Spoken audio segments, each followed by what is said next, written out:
Good morning, everybody. So because it's 10 past, I want to jump straight into it. And I want you to think about the brands or the branded products that you've used since you woke up this morning. So I just want to do this quickly so we can get into the meat of it. If you can share on the chat with me, what are some of the brands you've interacted with? It could be a toothpaste, it could be a car, it could be clothing, it could be something you ate. If you can share on the chat, just quick, what are some of the brands that you've engaged with today? Right, Colgate, Samsung, VW, Apple, fabulous. So let me ask, and I'm going to start sharing my screen. I just wanted to at least have a chat so you can see me for the first few minutes. Can everyone just let me know, can you see the slides? Can you see the screen? Yes, we can. Thank you. Okay, perfect. Nando's, MTN, Woolies, fabulous. So if I said to you, let's take Tracy's example, and I said, when you think about Apple, what words, images, experiences, what comes into your mind when you think about Apple?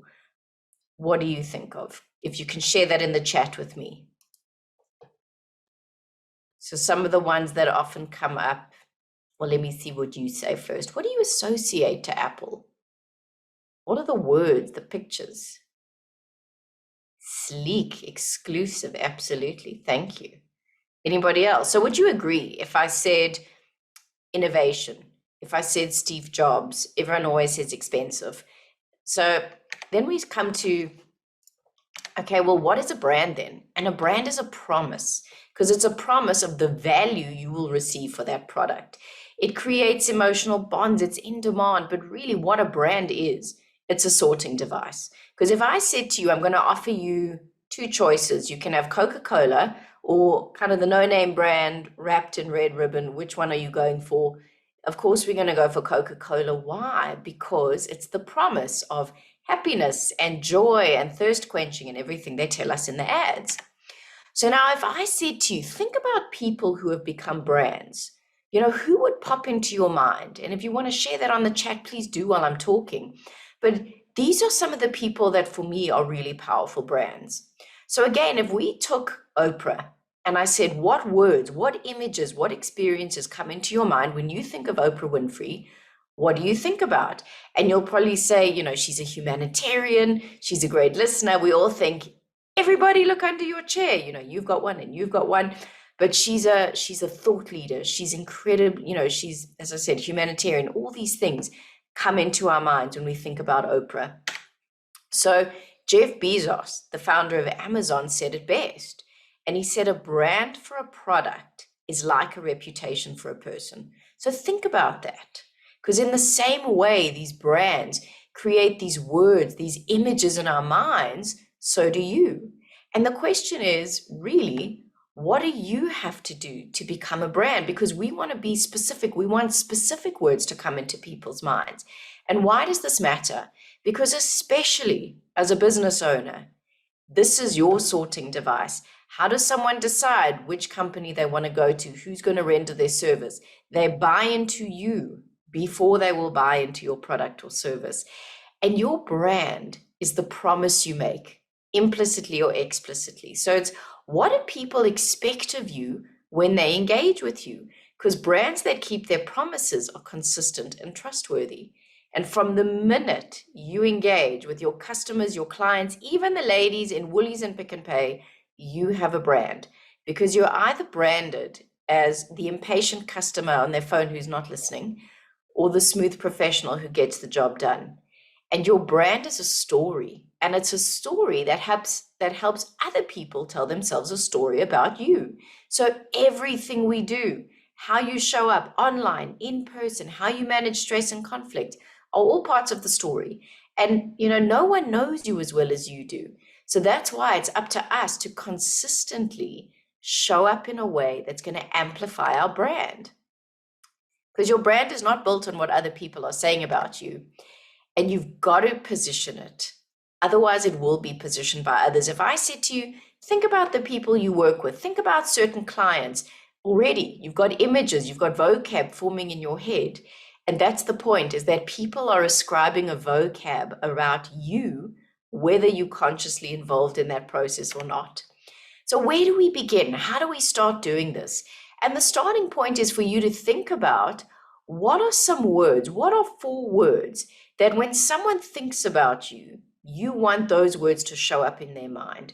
So do you want them to think about you as reliable, as trustworthy, as creative, as innovative?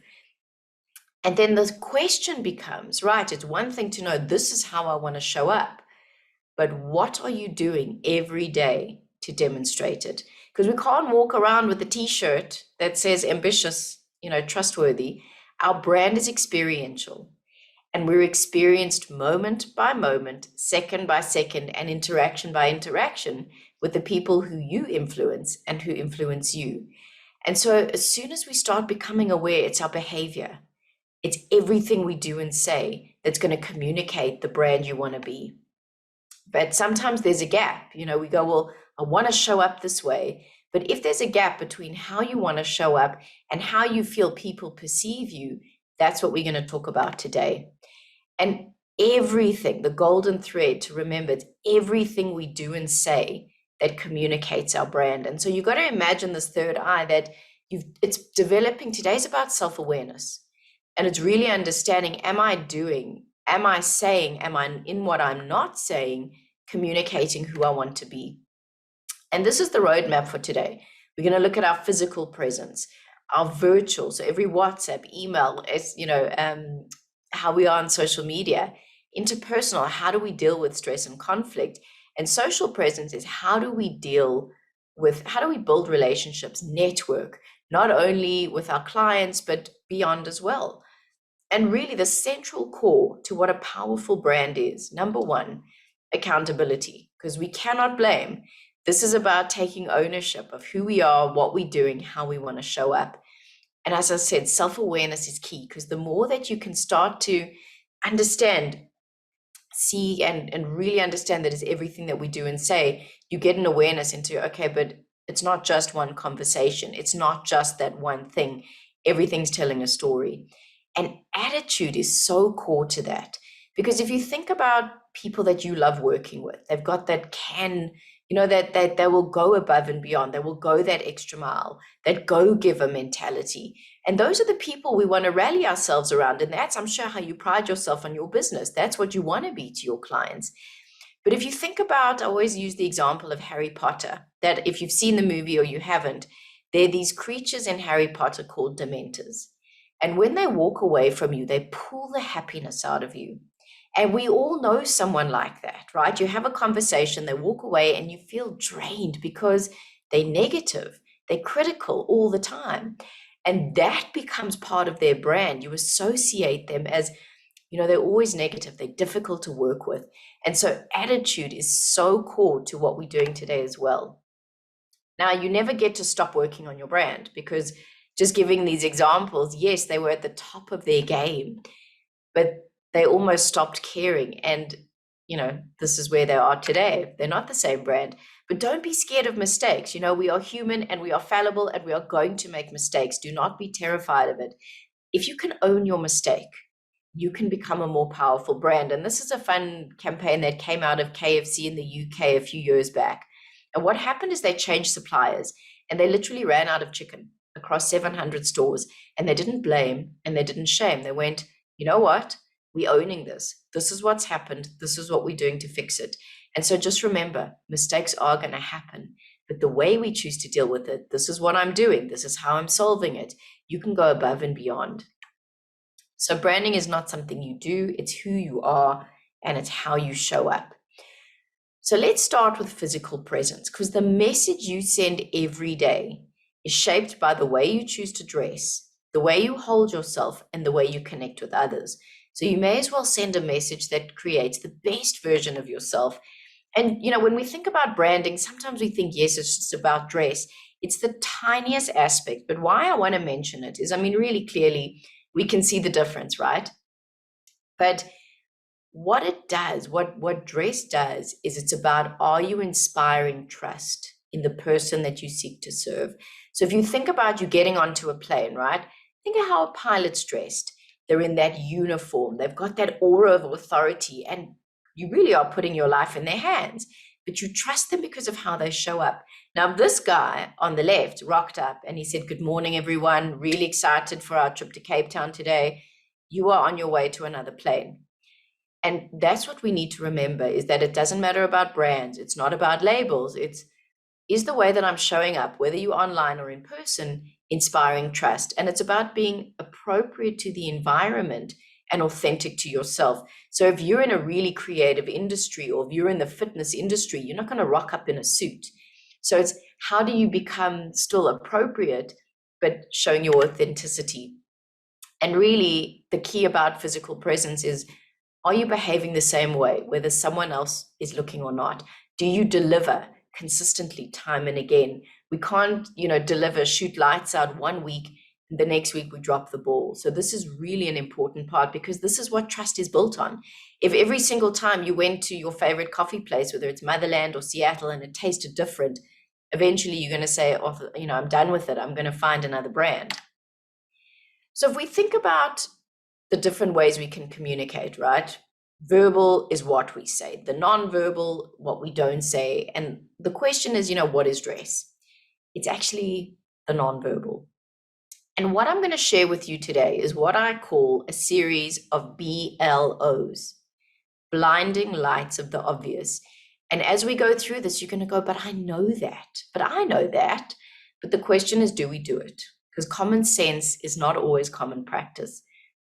So if we think about communication, this stat comes out of UCLA. And what's really interesting is, if you think about when you communicate with someone, what the research says is that only 7% of the way that message is communicated is the words that you say. The rest, tone of voice, body language, right?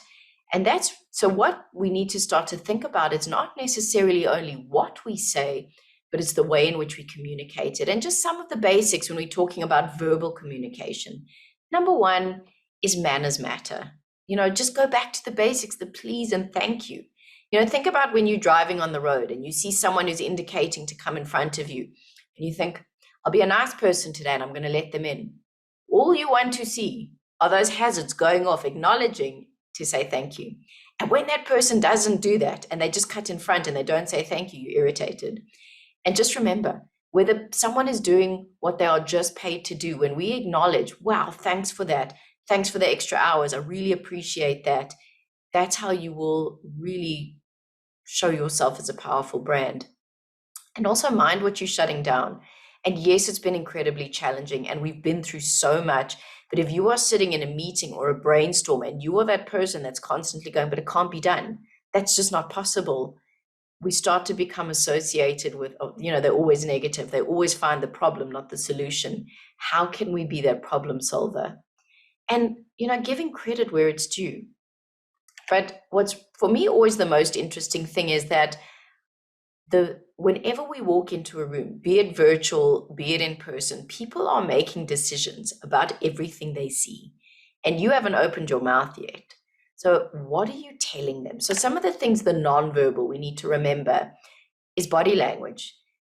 So you can see in this diagram, we've got what's called high power poses versus low.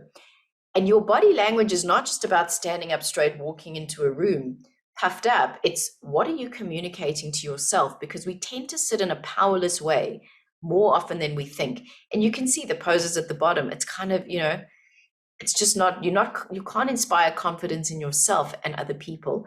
So you can use your physiology to your advantage. There's a brilliant TED talk by Amy Cuddy. And what they did research, and they said to people, "Okay, you're going to stand in a power pose for 2 minutes." And then what they did is they tested their cortisol and their testosterone. And after 2 minutes of standing in a power pose, cortisol, the stress hormone, went down and testosterone boosted. So what does that mean? It means before a daunting conversation, a pitch, a presentation, you can literally use your physiology and your power. You don't want to do it online and people think you're a bit strange, but the way that you stand, because your physiology, your body's going to determine how you feel. And even just changing your posture is going to change the way you feel, your confidence going into a situation. The next thing, I call these the 3 Ps, is preparation. So whether you're going into a meeting with a client, a supplier, Go onto LinkedIn, have a look at this person. What do they look like? Because sometimes it can be confusing. A Charlie could be a man or a woman. Read about them, read about the company, see the kind of posts that they do. Are they thought leaders? So that when you sit down to meet with them and you go, wow, I loved your post about X, they can see you've done your homework already. And then moving on is also participation, because you can do all the research, but we don't want to be in a situation where we become known. If you're in a meeting and all you're doing is the quiet person who's taking notes, you are going to become a no-name brand, which is amazing for washing powder, but not for you. So the way we show our value is to participate. And we all have that voice in our head going, but what if it's stupid? What if it doesn't come across well? But that's where you add value by going, what about this? This is what I think, and this is why. And the last P is punctuality. Because we've all got that person in our life, right? That's always 20 minutes late. And we sometimes have to lie to them to say, no, it starts at 10, just to make sure they get there on time. But if you think about that person, how do you associate them? They're not reliable, So if you are even 5 minutes late, and with a client, with a supplier, even with your team, what you're communicating is that I don't respect your time. I have an inability to plan. And it's probably the last thing that you think about. And that's why planning is so important. Have you checked the link? Have you checked your connection? Do you need to re-log in? Is your machine going to do a Windows update at the last minute? And the more that you can make sure that you show up on time, because that demonstrates so much. And just remember, because your clients buy into you, they're not going to look at your product or service until they've got trust in you that you can deliver it. So what are some of the things we can also do in terms of owning our work? So number one is consistency. Consistency in your story, in your promise, in your delivery, whatever your business is. And just transparency at all times. So if there's a delay, if there's an issue, because sometimes, we feel, well, if I say something, I'm going to upset the client, but this is what's going on. I'm aware of this, manage the expectations. This is what I'm doing to solve it. And this is also the long game, because often we want things to hurry up. We want the business to be, 3 years ahead when we're in year one or wherever you are in your cycle. And it's often the long game that sometimes we start off just doing one thing for someone, but you do it amazingly. And over time, that person begins to trust you. And so don't think, oh, it's only a small job. You take that with so much appreciation and you shoot lights out so that over time you become the go-to supplier, the trusted advisor. And also bringing back the human touch, where possible, pick up the phone. How's it going? We get lost behind emails, but the more that we can connect to someone in person, the better. And integrity at all times, following up. Maybe we haven't spoken to someone. So the more that we can just work and act with authenticity, we will build a powerful brand. And, I also think it's about thinking about where you spend your time, because if you can get to the end of each day and say, did I spend today doing what I'm best at? Did I spend today focusing on my life's work or just busy work and admin? And so the more that we can, and that's another workshop on its own, but the more that we can be the master of our calendar and make sure we're putting our time and effort into the right activities, again, you showing up. So excellence, this is one of my favorite quotes from Seth Godin. And he said, excellence is what keeps you awake. Excellence is what lets you sleep well. Excellence is a moving target. Excellence is that which knows no bounds. Excellence always. If not excellence, what? If not excellence, now when? Excellence is not an aspiration. Excellence is the next 5 minutes.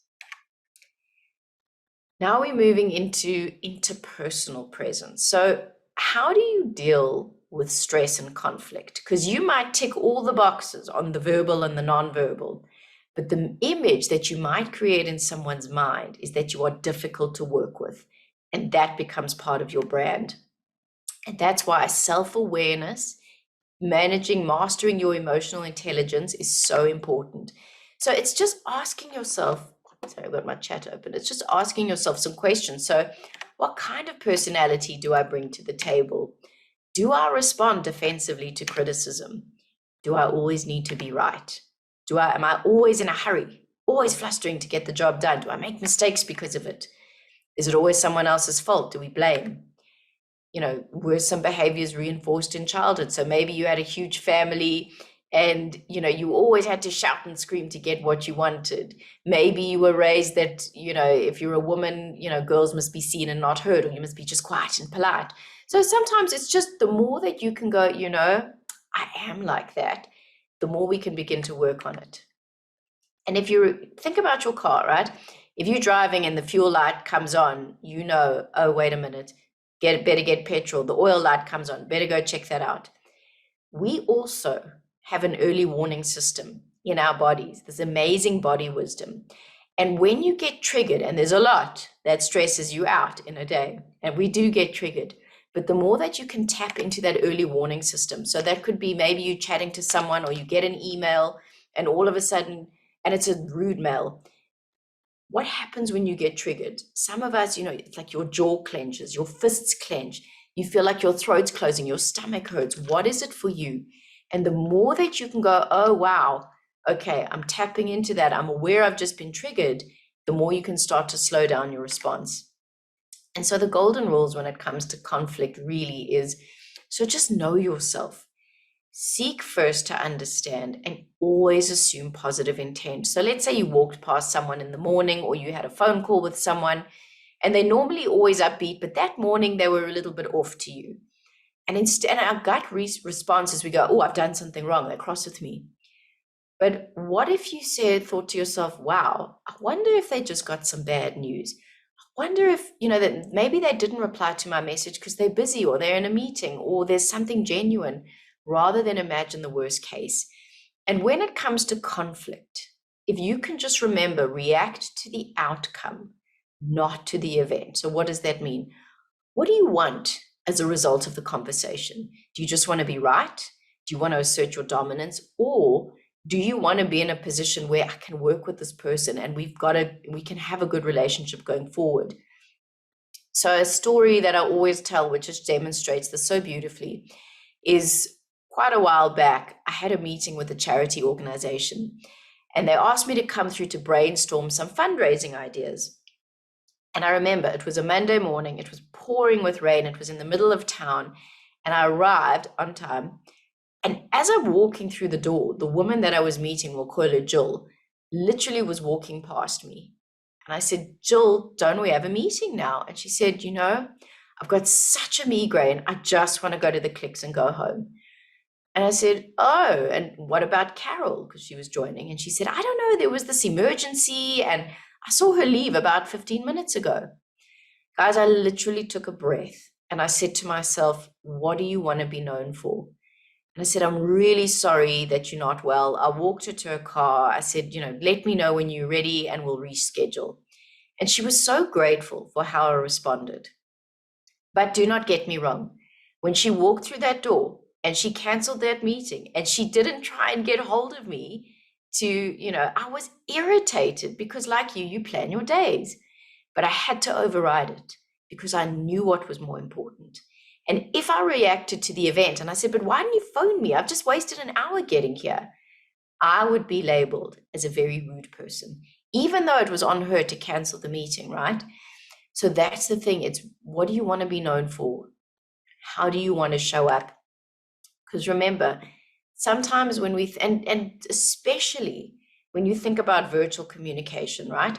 How many times have you got a rude email, a rude WhatsApp, and what's your gut response? I'm going to show them and you respond straight away. Rather than notice you've been triggered, write the email, put it in your drafts, come back to it the next day, cool down. And I'm telling you, you will not send that mail. And the more we can slow ourselves down and just take a breath, and because you want to insert a mental pause button so that you can really think, how do I want to respond rather than react? And slowing down is not weakness, because messing up in the moment is what's going to cost you in the long term. And it's just asking yourself, is delivering this message consistent with my desired reputation? Again, so now you know how you want to show up, who do you want to be? That's the outcome you want to respond to. Some other things that make it challenging in terms of, interpersonal, because we've got to give feedback. But the way we do it, again, will impact how you show up as a brand. So if you have to give feedback to someone, start with the positive. You don't want to go, well, geez, that presentation was terrible. But if you said, wow, I've noticed that this is going really well, I'm really happy with this. I did want to chat about the last presentation. There were some feedback I wanted to give you. Now they're open.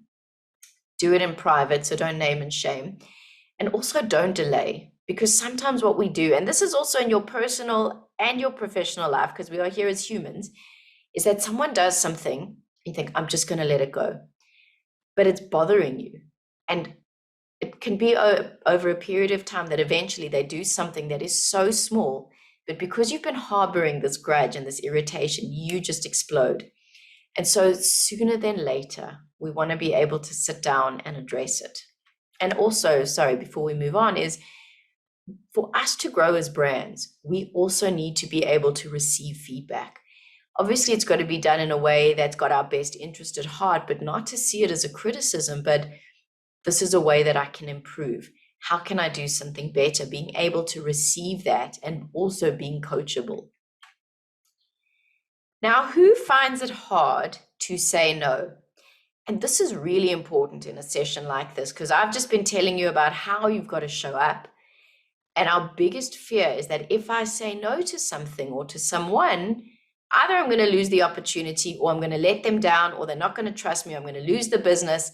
And we've got all these reasons why we're terrified to say no. And in doing that, we overload ourselves, we burn ourselves out. So just remember, this is about separating the decision from the relationship. So when someone asks us to do something, often we think, well, if I deny the request, it's the same as denying the person, but it's absolutely not. So first make your decision and then find the courage and the compassion to say no.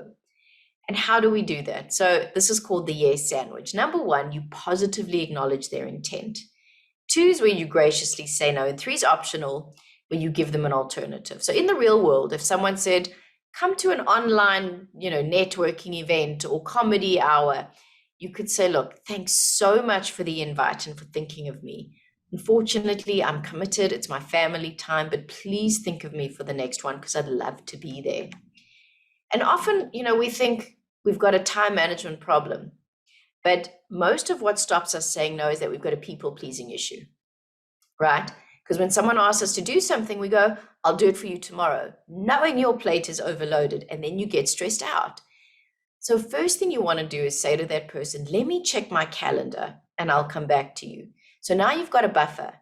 Then what you want to do is look at your calendar, see what is possible, and then come back to that person and manage their expectation.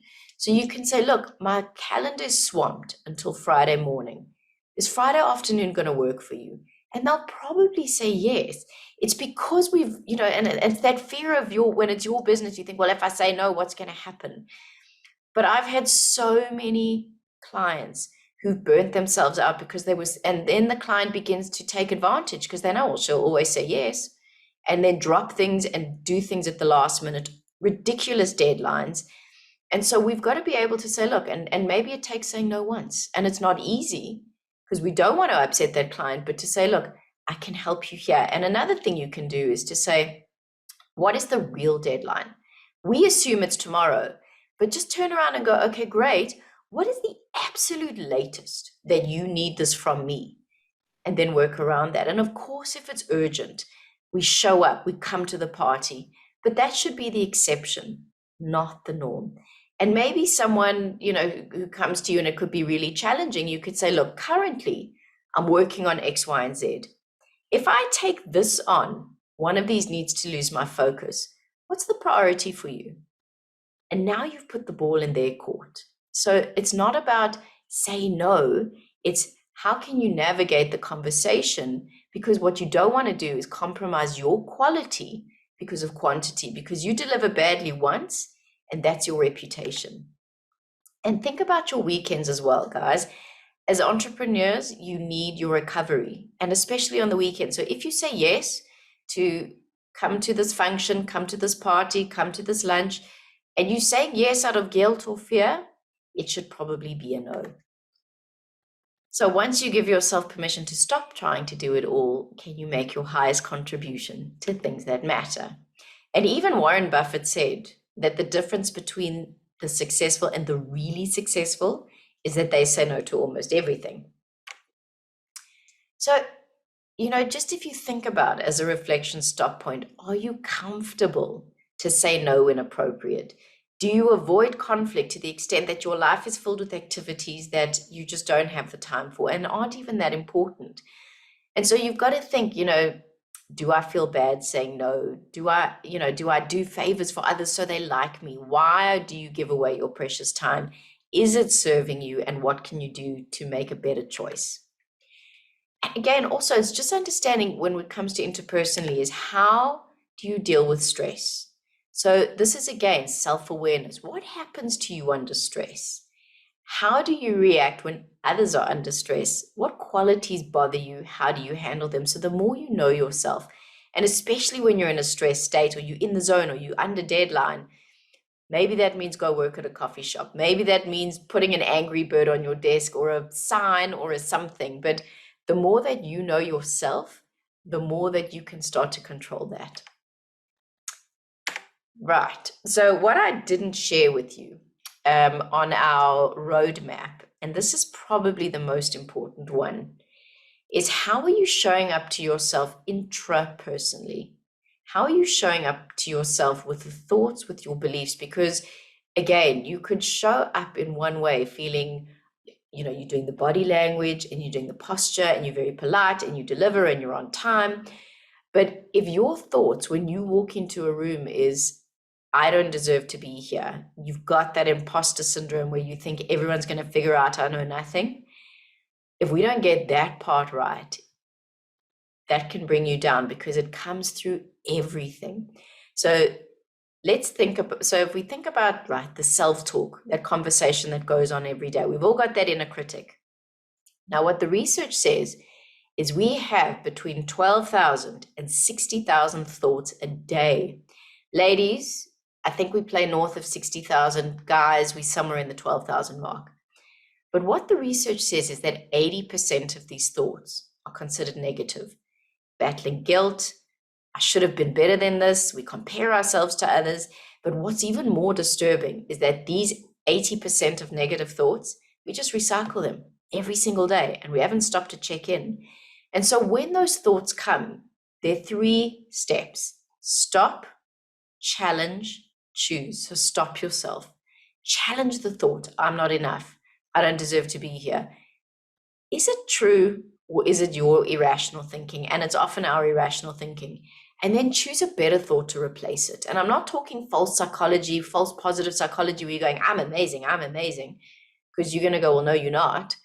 But it's recognizing this thought is not serving me. What is a better thought? Now, if you think about our phones, right? They're very smart because we get these messages that go, your software is going to be upgraded at midnight tonight. We wake up the next morning, all the bugs are gone. With our process, it's a little more manual because we haven't stopped to check into our thoughts. Our thoughts become our beliefs. And we made beliefs years ago, sometimes when we're in school even, and we haven't stopped to go, but do these really serve me? Because like this operating system getting upgraded, our thoughts, our beliefs run the story we tell ourselves. That's our operating system. And then the question becomes, what is the story you tell yourself?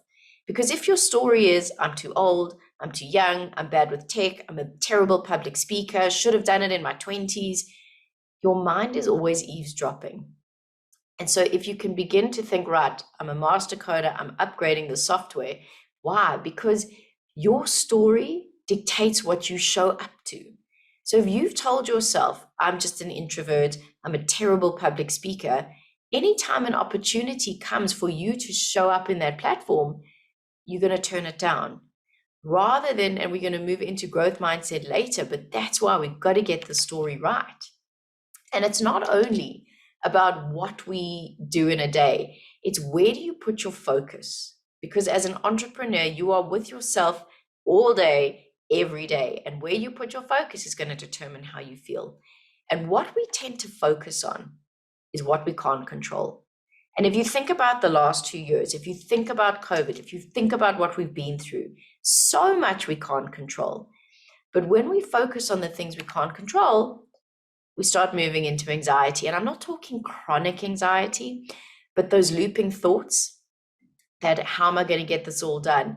How am I going to grow my business? How am I going to do this, right? And what anxiety shows us is that it's just shining a flashlight going, I'm either too future focused or I'm trying to control my world too much. And anxiety affects very high functioning, very successful people because you want to control your world. So what do? When we start to feel out of control, when our focus is moving into everything that feels out of our power, you want to do an anxiety audit. So you want to go, okay, what do I know? What don't I know? So who can I reach out to? Who's in this industry? Who's been through this before? The stuff we can influence, great, but really it's just the stuff we can't control, we've got to let go of. You cannot control someone's response, but you can plan. So if you've got to have a hard conversation, you can think, right, this is what I want to say. This is what the outcome I want to react to. But you can't control their response. But what we do is we imagine the worst case scenario and we go, this is going to go so badly. This is not going to go well. And we bring it into the present and we start living it. So just to rather focus on what you can control, and also remember that sometimes all you can focus on is your breath, which is enough just to slow you down to respond rather than react. So what are some of the things we can control? You want to show leadership in crisis and uncertainty. Can you schedule in time to network daily, 15 minutes a day? Can you go into LinkedIn? Can you find a new connection? Can you reach out to someone you haven't spoken to? Where can you add value? So can you maybe write thought leadership, maybe start a newsletter for your business, giving tips, giving valuable advice, creating videos. I'm not saying give more work to yourself, but if you're feeling like you're stuck, focus on the things you can control. You can build your brand, which we're going to go through. Sometimes you can work on the business and go, okay, let's see the processes. We've done this for so long. Is there a better way? What can I automate? And then also collaboration, if it makes sense. You can focus on building new skills. So maybe, okay, going into the next year of my business, I'm going to start taking mastery of public speaking. I want to get better understanding the numbers of my business. And you can always own the first and the last hour of your day. So if you can start your day, and maybe you don't have an hour, maybe you have 15 minutes, but if you can start your day by putting yourself into a peak state, by exercise, by journaling, by meditation, by reading, by studying, whatever it is for you, you decide how you want your day to start. Don't check your phone first thing, because then you move into react mode. And you can always own the last hour of the day. Read a book instead of working. Set yourself up for success the next day. Leave out equipment, leave out whatever you need, so that, and if you can manage that, you will start to change your world. But if we think about, because what's been really, really tough is managing the uncertainty, right? And what's been your default? So when things didn't go according to plan, did you scream, shout, name, shame, or did you take things in your stride? And if you found it really challenging and maybe what your reaction was didn't serve you, to replace it with the question, which is, how can I now appreciate this as a gift? And why does this matter? Because guys, you as a brand, the more that you can own your attitude, the more that you can start to choose the meaning that you give to a situation, the stronger that you will come through it. And if you think back, so I want you to think back to a situation. It could be in the last 5 years, it could be 10 years ago, it could be last year, it could be this year, that at the time, it felt like it was the worst thing that ever happened. But with hindsight, you looked back and you could go, wow, thank goodness that happened for me. So it could have been a job you lost, or a relationship that broke off, or you never got the house, or whatever it is. And then with hindsight, you went, but if that didn't happen, I wouldn't have met that person. I wouldn't have got that opportunity. So where we are now is that we are the dot, right? We are in it. And it's really hard to see. It's hard to look forward now to see why things are happening. But if you can have the attitude that's, how can I appreciate this as a gift? And you can turn significance into suffering into significance, that's your fuel to move forward. So maybe you moved into burnout. Okay, it was reminding me I need to look after myself. And if you just ask yourself these questions, and you'll get the slides, how is this happening for me? How is this? Why is this happening now? What is this here to teach me? How can I grow? And now you've got the meaning, and that's your fuel to make sure that you show up. Because this is all about the self-talk. We want to move from the inner critic to our inner coach. So some really powerful tool. So when you find yourself feeling in that overwhelmed space, in that down space, is change your focus with a better set of questions. Because if you keep asking yourself, but can I do this? Why do I self-sabotage? Why does this happen to me? Like a Google search, you're going to get a lousy answer. But if you change your question to, what is this here to teach me? What can I learn? What can I do to connect to my clients today? What can I do to connect to my family? What am I grateful for? You're tapping into a different resource. And as soon as you change your focus with a better question, you're going to find a solution. And something else really important is just remember that the word you attach to your experience becomes the experience. And if you just think about the vocab, how each day, what do you think about? If you use the word, I'm really anxious, let's just go back a second. When you think about, I'm really stressed, this is just a nightmare. What do those words do to you? It invokes a stress response. When we say, I'm stressed, your body starts to adjust to that. And this sounds so small, but if I said to you, so here's the clincher, here I know you're going to get what I'm saying. If we were having a conversation and I said to you, I think you're incorrect about this. Not a big deal. But if I said to you, you're a liar, you're incompetent, what just happened to your body? Suddenly, that invokes anger in you. And so think about the words that you are saying to yourself all day. If you can say, I'm so anxious, to I'm a little concerned, from disgusted to surprised. You didn't fail, it was a stumble. And again, it's not silly, false psychology. This makes the difference because to show up as a powerful brand is managing your state. When you change your words, you can begin to change your state. From a good state, you can make better decisions. So victims use language to describe the life they lead.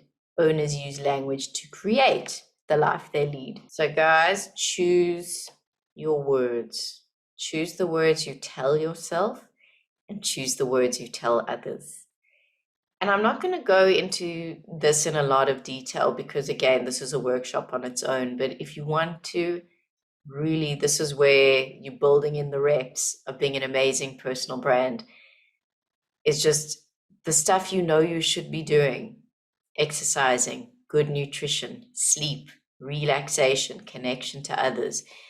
Because we cannot be our best. We cannot show up. We cannot serve. We cannot do the things that we're capable of when we sleep deprived, when we burnt out, when we are at our wits' end. So I just encourage you to start doing something different to make sure that you are looking after yourself. Because really confidence shows up when we keep the promises we make to ourselves. And if you go, tomorrow I'm going to wake up and I'm going to walk, and then you hit snooze, you break the agreement, you let yourself down, you break your self-confidence. The more we get better at keeping those promises, the more confident we are. And this is also about intention, guys. So really, this is about deciding, who do I want to be? So never mind what's happened 2022. How do I want to show up? How do I want to show up for my clients, for my family, for myself? And the more intentional you can be about exactly who you want to be and start to demonstrate that daily, you are going to start to act in alignment with the brand you want to be. So we'll do one more section before we just take a little, I think even like a 5-minute or a 10-minute brain break, is your virtual presence. So if you think about what we've spoken about now is very much in a physical way, right? The way we deal with people, the way we show up physically, interpersonally, but it's also remembering that it's every digital interaction that is a channel where we demonstrate our brand. And it's every email, it's every WhatsApp, it's every text, it's the way we conduct ourselves on social media. So if you think about what are your email bugbears, think about the things that sound so trivial, but that annoy you about email. Someone spells your name wrong, right? Because you see your name's in your email address, but they still spell it wrong. And then you think, well, what's in the rest of the body of the email? Subject line, is it relevant? Sometimes we go back to past mails because we're looking for the contact, we forget to change the subject. Things about tone. If you have to ask yourself, does this come across rude? Rather don't send it. Rather pick up the phone. Have you signed it? Is it very long? Things like spell check. Have you given it the once over? The words like and does fall off when you're writing too quickly. And so just remember, these are the things that irritate us, but we just need to make sure that when our email hits someone's inbox, that they're excited to open it, because really we've got three choices, right? When you've got mail, you can open it straight away, you're going to save it for later, or you're going to delete it. And what makes you decide that? The name of the sender. Because if you see, oh, it's a mail from so-and-so, but in your mind, they're a powerful and important brand, you're going to open it straight away. And so we want to make sure that our emails have that same response. I'm not going to go into detail about this, but something to consider is just, WhatsApp is no longer personal. We've got work WhatsApps, team chats. We speak to our clients on WhatsApp because it's easier. So just number one, think about your profile photo. Is that representative of who you are and how you want them to perceive you? And just basic things like grammar. Are we, speaking in good English? Is it full sentences? We're not speaking to our buddies. And just to make sure that this is a channel, again, where you are being judged, and what you say, the way you say it, sends a message. So just make sure it's in alignment. And also when we're having meetings online, please, as much as possible, show up with the cameras on. And I know sometimes bandwidth, it's a genuine, maybe, sometimes genuinely we can't, but especially meeting clients or suppliers or trying to build a relationship. And why this is so important is if you think about nonverbal communication. So if I'm having a chat to you and I say something and all of a sudden because the camera's off, I don't see that your whole face just dropped, your eyebrows just raised, you smiled. When the camera's off, we lose all of that nonverbal. And so it's just remembering, you could think you've had the best meeting, but you've missed so much. So where possible, please keep the cameras on. Always, as I said, be punctual, prepare, make sure ahead of time you've checked everything. What do you need for the meeting? Dress for the day, even if you're just dressing for you, even if it's your team, you still want to be that person because you are the company. So that sets the tone. Don't multitask if you can in meetings. You want to be fully present. And I know it feels like the solution. And we've said, show leadership in crisis. Just remember some things with email and phone conversations. Email doesn't have nonverbal. It's very emotive. So just make sure that, are you being polite? Are we copying the whole world because we're trying to make a point? The way that we write the emails, and just, we can get triggered with mail, and it's easy to get sucked into it. So just remember that if you do get triggered by a mail, take a pause, phone someone, speak about it, and rather pick up the phone. Hey, I got your mail. Maybe you do need to send a response to cover your tracks and have a paper trail. But the more that we can avoid making this, an on stage, because things always get misinterpreted. You can get a mail, and especially if you're already irritated with this person, it's confirmation bias. Whatever they send, you're going to find a flaw in it. So let's rather operate from a neutral state. And just remember, that people, before they even get hold of you, they've gone onto the web, they've looked at your socials, they've looked at stuff you've done, they've looked at your website. Again, it's all about consistency. So is the person they meet the same person on Facebook, on Instagram, on their website, so that no matter what channel they're looking at, they can see it's the same person? Get onto LinkedIn if you are not on LinkedIn. Have a good photo. This has been my biggest tool in terms of how I manage to maintain clients as a speaker and a trainer and a coach, because I use it as a thought leadership platform. I write articles every single week. I post every single day. I connect to people daily. This is a huge part of my networking strategy. So just good head and shoulders. And I used to look like that. I must change this photo. That's from a long time ago. A relevant photo from that.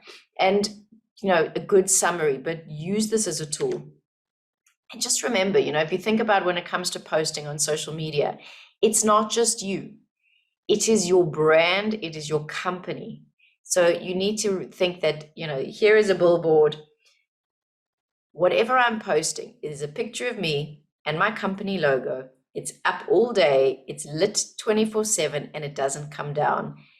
Do I really want to say this? And it's just, again, it's that accountability that if I'm sharing this, and especially political views, anything that, can ruffle feathers, or that, just ask yourself, is this really worth saying? Do I need to shout it out to the world on social media? Because understand there's a consequence to it. So it's up to you, whatever you want to share, post, do, whatever matters to you, but just understand that there is going to be a consequence to it. So what we think, or what we know, or what we believe is of little consequence, because the only consequence is what we do. So guys, I practice what I preach, and I know we've been on for an hour. I don't want to do too much of a break, but I think we should all just have a little brain break. So even if it's pretty short, can we come back like at 10 past? Because we've got quite a lot still to cover, and I want to leave time for Q&A. So let's just have a shoulder stretch. I'll stop sharing for a second. Go get a cup of coffee, go breathe, take a breath, and let's come back at 10 past. Sorry, it's a short break, but we must all just stand up and have a little break. So I will see you guys at 10 past. Okay, everybody, are we ready for the last power 50 minutes? So we come to the last part now, which is about our social presence. And at this point, we've got a good idea about who we want to be, how we want to show up, but we need to go a step further and understand that this is also, everything is about, being an entrepreneur is all about relationships. So how do we start to grow our relationships? How do we develop them? And the trick for brand you is to make sure you control the package and the message that it sends. And when we think about networking, we kind of think back to the old days of you went to an event and you walked around and you got a whole lot of business cards and you put them in a drawer and you never used them, which is not networking. But the new way of thinking about it is it comes down to three things: a connection, conversation, and collaboration, because conversations are the currency of change. And the only way we're going to build on relationships is the more we start to connect, the more we know about people, because the more that you can add, the more you know about someone, the more you can add value. So an example is, a while back, I was chatting to a client who was telling me she was pregnant with her first child, and she was really nervous, about the whole work-life balance and how she's going to juggle everything. And about a week later, I found an article on the Harvard Business Review talking about the benefits for a child having a working mom. And I copied the link and I sent it to her and I said, hey, found this article, thought you'd find it really interesting. Have a great day. And that was really appreciated, but that would not have come out of a curiosity to find out, to speak to other people, And some of the things about conversations, technology takes us so far. There's the difference between, that once you meet someone, even when you see someone face to face, it changes the whole dynamic. And it's about it giving them your attention. What's the intention of the conversation? Curiosity. We want to know about people. Can we understand their challenges? The more we know about them, the more we can solve a problem. Set the stage. So maybe it's a tough conversation. What you really want to do, it's about get yourself into a better state first. So calm yourself down. Don't make it personal. Avoid things like, this is your problem. This is what you always do. Stick to the present. So don't dig up the past, because sometimes, you remember this one time. So we just want to focus on the issue at hand. Respond to what they said, not what you think they said or expected them to say.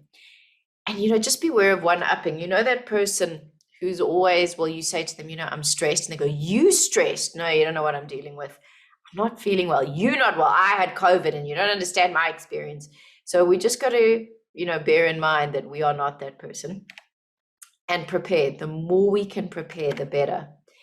And sometimes, we think, well, there are people that I've tried everything and they just don't like me. I've tried a breakthrough. I don't know how to connect to this person. So in situations like that, what we can do is you want to move to advice. So if you said to that person, I'm looking for a great business book, what do you recommend? What are some great reads? What would your advice be to navigate this? And it's not coming across insincere. You're trying to find a point of connection. So they've said to you, go and read this book, and then come back to them and go, wow, I read it. This was my favorite insight. What did you think? And slowly, we build up a relationship. Right? But what stops us? Because we know we should be having more conversations. And often we think, well, I don't know where to start. I don't know this person. What am I going to do? But just remember that everyone has got a past, a present, and a future. So, I could start having a conversation with any of you, and I could say, tell me what you did before you started your business. What's your biggest challenge now? Future, we're going to, I don't know, what are you doing over the Easter weekend, or what's coming up? And there's always a reference point. And when you're not sure, just ask the person to talk about themselves. But what else stops us from these conversations? Sometimes we think, well, it's not a priority. But guys, we've got to network most when we need it least. But the biggest thing that stops us is fear. And fear is just false evidence appearing real. It's the fear of the unknown outcome. What if they don't like me? What if I don't come across? What if this doesn't go well? But Tim Ferriss said that success is measured by the amount of uncomfortable conversations you're willing to have and the amount of uncomfortable actions you're willing to take. And it's often the thing we fear the most that we most need to do. What have you been putting off out of fear? Is it that phone call? Is it reaching out to that person? Is it, taking the plunge on that pitch? Whatever it might be, what is stopping you? And it's usually just fear. Now, we've got 3 kinds of fears and this matters because, again, we're talking about branding. For you to be your best self, we've got to be able to move through the fear, to do things that scare us. And the 3 fears that keep us back, number 1 is loss pain. So let's put it an example of something. Let's do exercise, right? You need to start getting fitter. You need to start getting healthier. But you think to yourself, oh, but if I do that, I'm going to lose all of my favorite foods and I'm going to have to lose time because I'm going to have to exercise. And you focus on all the things you're going to lose, so you don't even bother. Or there's process pain.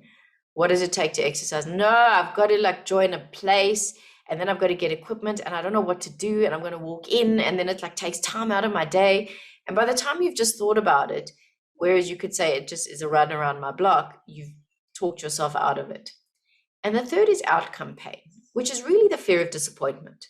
What if I go through all of this and I don't achieve the result? What if I do the course? What if I do this thing and it doesn't work? And so it's just remembering, think about something that you want to do, a change you want to make. Is it because in your mind you've told yourself it's too hard or there's a struggle? And if we can replace the fear with, well, what will I gain? What if this does work? What if I reach out to that person and I get the business, or they agree to mentor me, or whatever it is? So sometimes it's just about questioning, is the fear real or in our minds? This comes from Tim Ferriss's, he did a TED talk on fear setting. So this is just fun to go through for yourselves. You think, okay, define what is the problem? How do I prevent it? How do I repair it? So something for an entrepreneur, I'm going to run out of money. What do you do to prevent it? Okay, I can do this. What would I do to repair it? And the more that you realize, actually, it's not such a big fear. Actually, there's a solution. That's what gives you the strength to move forward. And often we think, what will happen if I take action? But I think for us to grow as brands, we need to think, what is the cost of inaction? So what is it going to cost me 6 months, a year, 3 years if I don't take action? Whether that's neglecting your self-care, whether that's not moving forward, whether it's, the steps, what's going through your mind. Often the inaction is what's going to cost us more. And so we just want to make it really tiny. Often that's the thing about procrastination, is that sometimes we imagine something so big and then we don't move forward. So if you've got to work on a presentation, don't think the presentation, think slide one. I'm just going to work on slide one. What's one bullet point?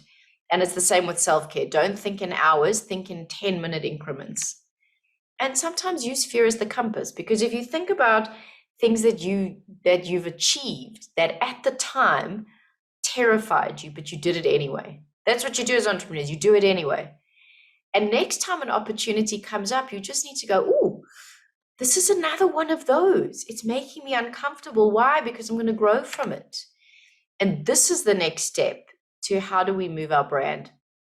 Because if you think about everything we've got, your current situation, financial, business, health, relationships, everything sitting in the comfort zone.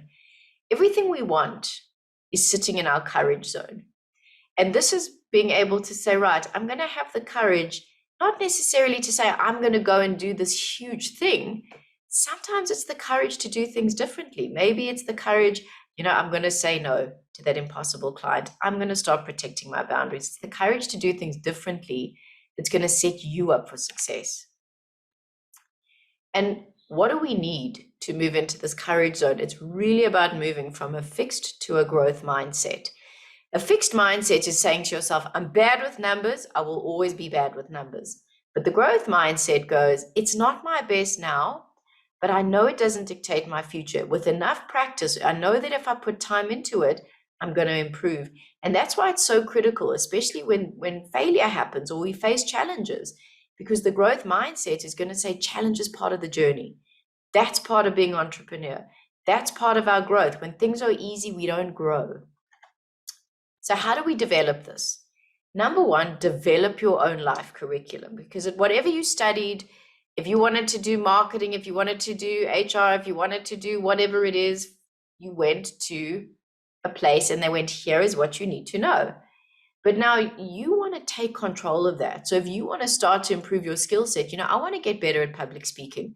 I want to get better on the numbers side. You develop your own life curriculum and you decide what you need and take steps. And then believe in your ability to figure things out. That's why you're here, because you had challenge and you always made a plan. And we said, question the story. Is the story, this is the end? Is the story, this is the beginning? Is the story, life's happening for me, this is too hard? Or is the story, life's happening to me versus life is happening for me? And just remember, challenge is part of it. Brendan Burchard said, honor the struggle.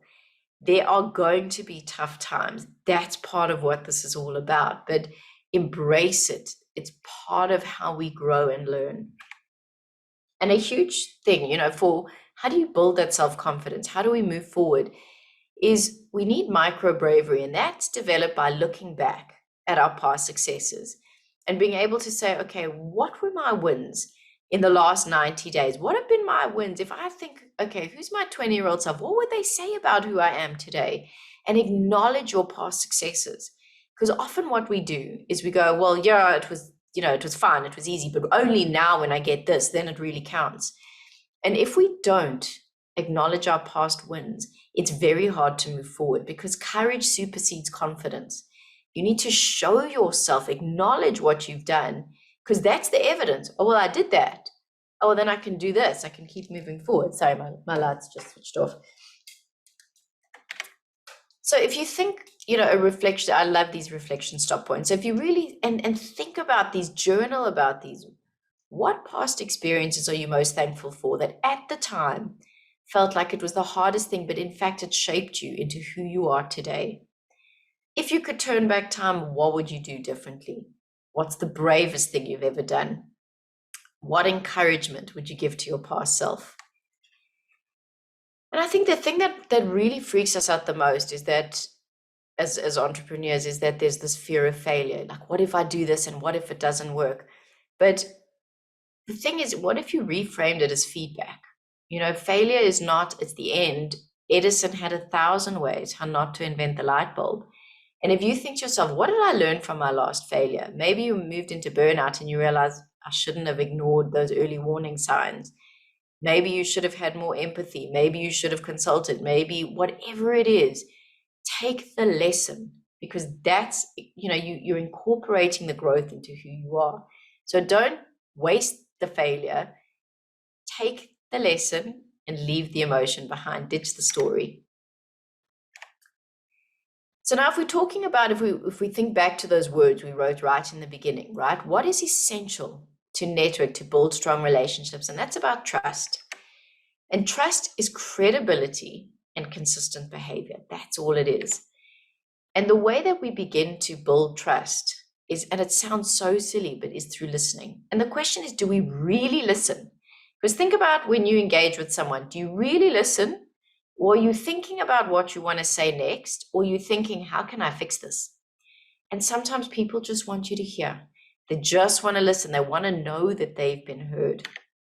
So just remember, when we are listening, you want to move from a level 1 where you're just thinking, what's in it for me? And the self-talk's going mad, to like really focus and pay attention to not only what they're saying, but to their body language. Because if they are talking this really confident game, but their body language is really reclusive, something's inconsistent. There's something not in alignment. And the more that we can really listen, because when a client hears that you've listened, you use their words, it builds so much incredible trust.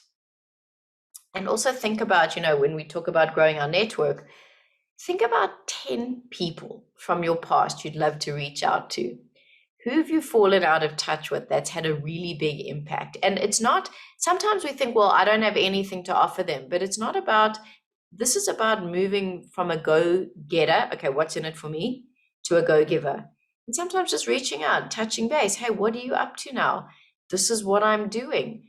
Do you know anyone? But let's get better and start with the network we've got. Let's nurture the network we've got, because you just never know. And what are some other things we can do? So number 1 is a brand. What are you doing to create visibility for yourself? So using social media platforms. So depending what industry you're in, if you may be in a more creative, if you're in photography, if you're in the fitness industry, maybe Instagram is your thing, right? Maybe if you're a more business orientated, LinkedIn is your thing. So whatever it is, what are you doing so that people can see what you're doing, that you can get yourself out there? And it's this art of self-promotion. It's, sometimes we think, oh, well, I'm showing off or I'm being boastful. But if you're not telling people what you're doing, and it's the way of showing how you're adding value. One of the days I posted around, and it was a talk that I gave. I said, I'm so excited to share these insights about this, and this is why I'm passionate about it. And a client of mine said, oh, I saw your post. Can we do that for our staff? So and it's use what you've got. I think that's also the message in this, is that I just literally used what I had. I write every week because I like to create content, because it's linked to what I do. So what can you do that just adds value, that shows who you are? And also, can you be consistent with it? So don't say, I'm going to start a podcast, and you launch one episode and then never another one. So whatever you're going to do, commit to it, and commit to it consistently. You don't have to be on every social. You don't have to be answering Twitter. I don't go onto Twitter. I don't have time for it. I choose my 3 things and I go big on those. And that's what you've got to do as well. And also sponsors and mentors. Audit is incredible. They offer the most phenomenal people that come and give these boardroom talks, and mentors. Use that. This is the most phenomenal community. And the more that you can also learn from other people, how have they done it? And, if you listen to things like, maybe what you can do is, maybe you're not the kind of person who wants the in-person mentor, but we've got access to the most phenomenal people in the world through podcasts, through TED Talks. So I need to inspire myself all the time. And I listen to shows like School of Greatness, where they have people on where you hear their story and you hear the failures and you hear when they had self-doubt. And it just reminds you, wow, well, if they did that, then I can too. So the more that you can also inspire yourself, surround yourself with people, that's how you grow. But for me, we all have days where we know this stuff, right? And you kind of leave here and you go, wow, I'm going to do things differently. And then in 2 weeks' time, you're kind of feeling in that slump. And that's human nature. So I want to give you a tool that even on the days where you feel like a shower is an achievement, that you can meet your goals. So if I said to you, are you the same person you were 5 years ago? You're going to say no. So then arguably, you are not going to be the same person in 5 years' time.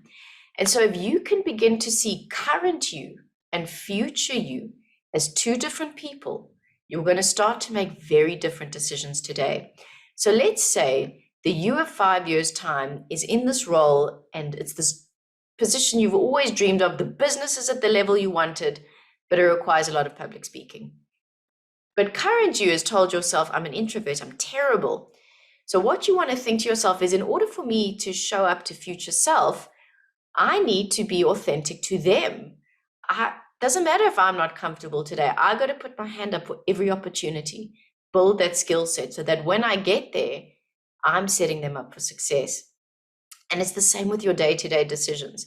How do you want to feel come December 2022? Do you want to feel energized, grateful, full of energy, longevity? Think of the words that resonate with you. Okay, so then when it comes to making the decision, should I walk today? Should I have an earlier night? Should I do this?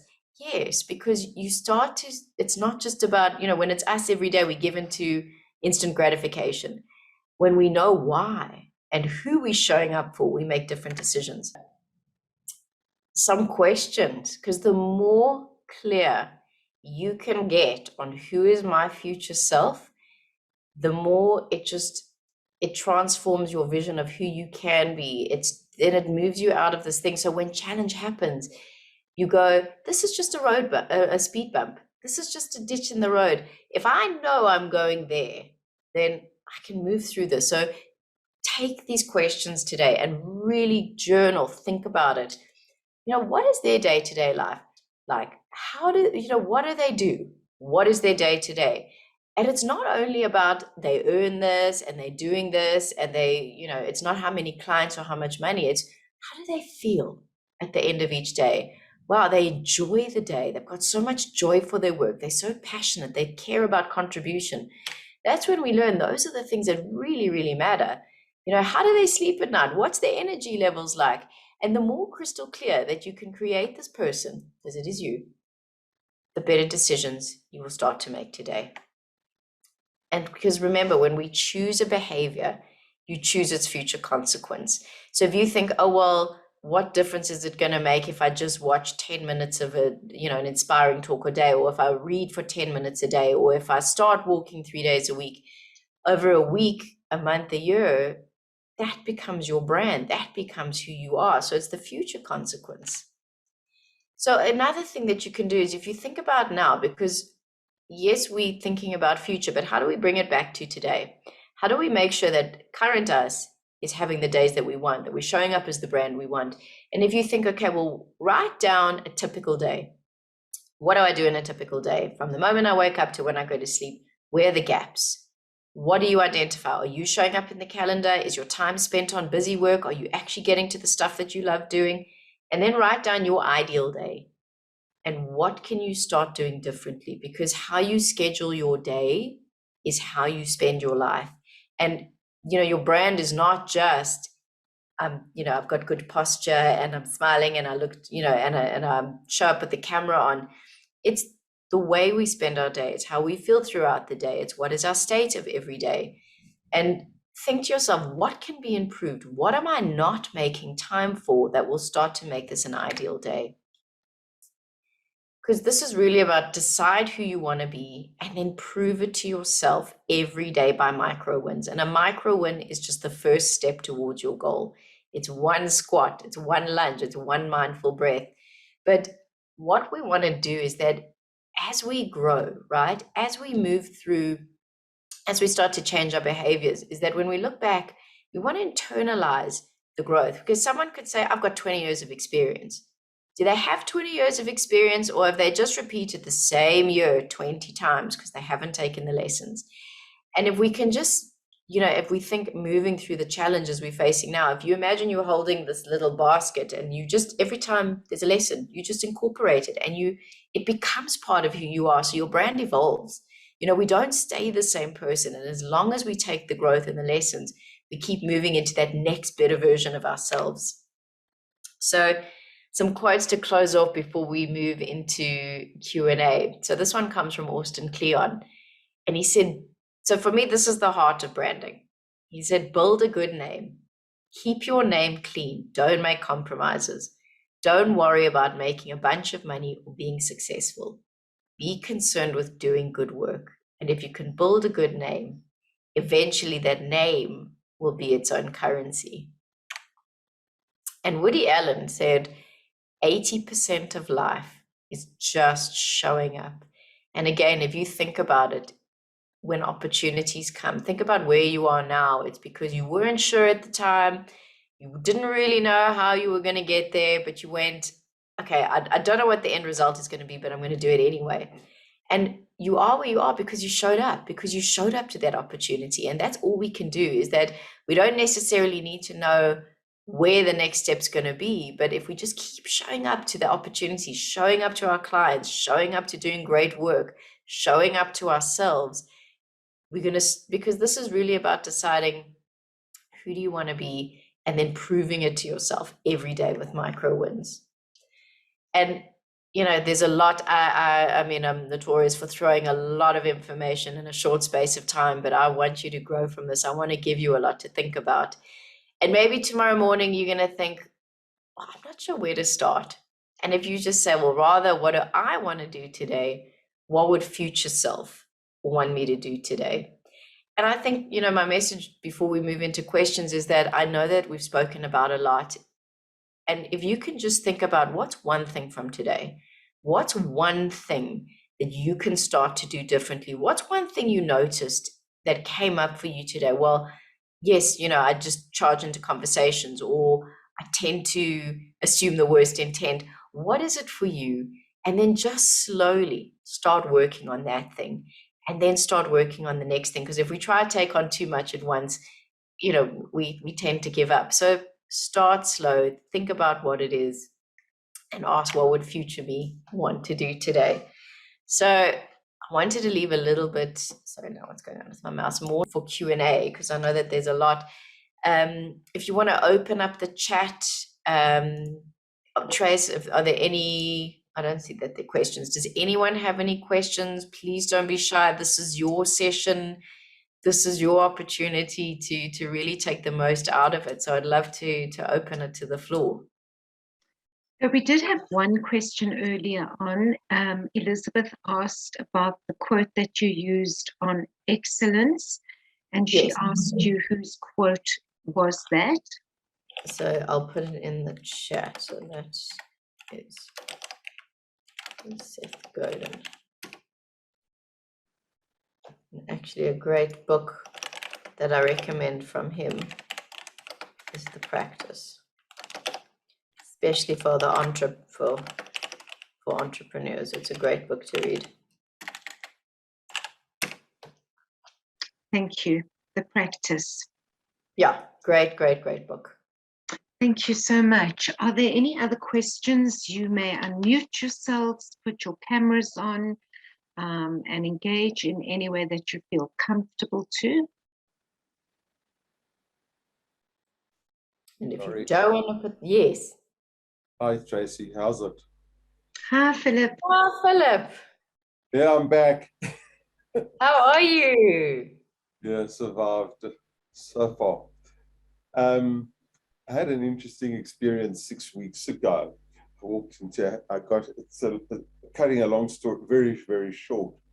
I got a recommendation for a 6-week, for a short-term contract from somebody, a friend of mine in Canada over here, and the job is here in South Africa, in fact, just up the road from me. Short end of the story is, I walked into the MD's office, and the first thing he said to me is, "You'll sign an NDA, non-disclosure." I said, "Really?" I said, "My close to 40 years of experience in the food business, I'm not signing any NDAs. You want an NDA? Find somebody else." I walked, and I was about to walk out the office, and he said, "You got the job." Wow. So what did you take from that experience? Well, put your foot down and you get done what you have to do. So, I mean, that's the thing, is that I suppose that's that authenticity piece, is that you weren't prepared to compromise who you were for someone else, and they saw that strength in you. And I think also, thank you for sharing that story, because I think the lesson is that sometimes we feel pressured to go against our own values and how we stand, and maybe we say, okay, well, I don't want to lose the opportunity, let me just do it, and then we regret it. So I think really staying true to your values that's a powerful brand. Well done. I'm not discounting the value of an NDA. There's a time and place for it, but No, I'm sure you had your reasons, and there was obviously to be held by to those signatures. But I've never ever in 40 years disclosed anything that goes on in business. I've been in stock exchange listed businesses, and people don't know what I do. Sure. So I think, but thank you for sharing the story. Pleasure.